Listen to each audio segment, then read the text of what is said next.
friends, and welcome to Print 17 Live. I'm speaking today with Mark Hahn, who's the Managing Director of Graphic Arts Advisors. Welcome, Mark. Thank you. So you know, in the news lately, there's been several announcements of some really major acquisitions. You know, we've got Creel, we've got Publishers Press, most recently Earth Color.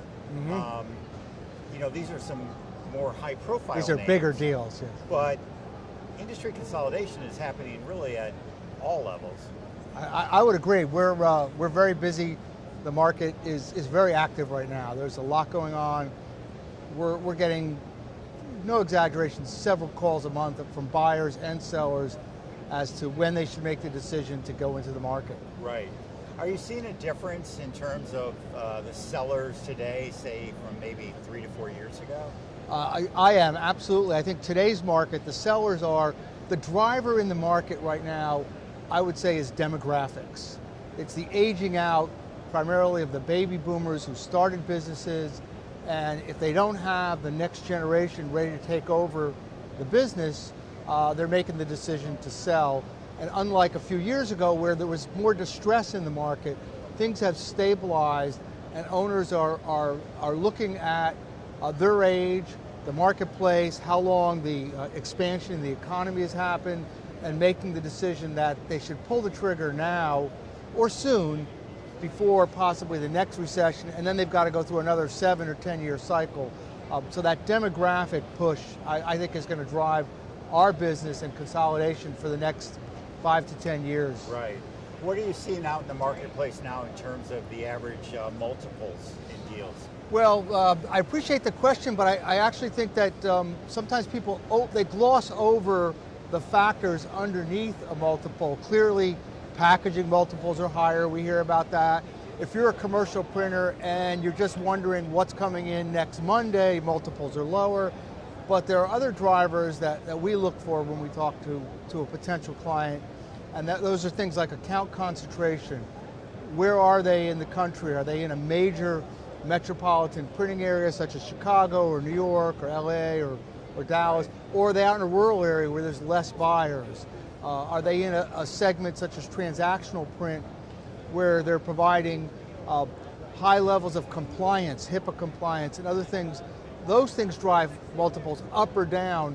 So I know that's not exactly a straightforward answer, right, but really those drivers have more to do with the enterprise value at the end of a sale process than any just number we can take off a chart. What are some of the biggest mistakes that you see that sellers are making? What are some of the common ones?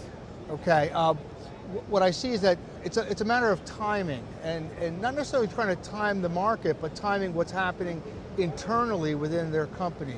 If they wait, a lot of times sellers will wait until their company turns down because then they feel like the profits aren't there for them anymore. And of course, buyers are buying the future, so buyers will then pay less for that company and sellers are disappointed. The other mistake, which is closely related, is things are going really well and obviously they want to enjoy those profits, and it's a little bit counterintuitive, but that's the time to go into the market, and buyers will pay more because they're buying the future. And as a seller, if you can present a bright future, you're going to have more buyers and the offers are going to be better. Right. So it's that timing question that is often off. Right. How about from the buyer's perspective? What do you see some of the common mistakes that they tend to make? I think one of the mistakes that buyers make, and this probably is going to come off as somewhat self-serving for my company, is that they expect companies to just kind of come in over the transom. I'm in the market, I want to buy a company, and it's just going to come along. And obviously we want to help people do that, but the right company with the right criteria doesn't always just come along. And so that, I think, could be a mistake if your strategy is to grow by acquisition. Right. Well, along those same lines, what are some of the services that Graphic Arts Advisors provides that some people may not be aware of? Well, we provide buy-side and sell-side searches, and one of the things that we do that I think is a little bit different, we provide what I call proprietary services on the buy or sell side, where either party already knows who they want to buy or sell to, and they just don't understand the process. So they're not looking to do a big outreach service, they just want somebody to come in, and help them through the process, so we do that. And the other thing that we do that is somewhat unusual is we help people through a wind down process. If they sold the company and they need to negotiate with their bank or with their landlord or whomever, one of my partners, John Hyde, is an attorney, not acting as an attorney, but helping through that negotiation process. And I think that's somewhat different in the business that I'm in. Great. Well, thank you so much for your time today, Mark. Oh, my pleasure. Glad to be here. Okay. Thank you. Great.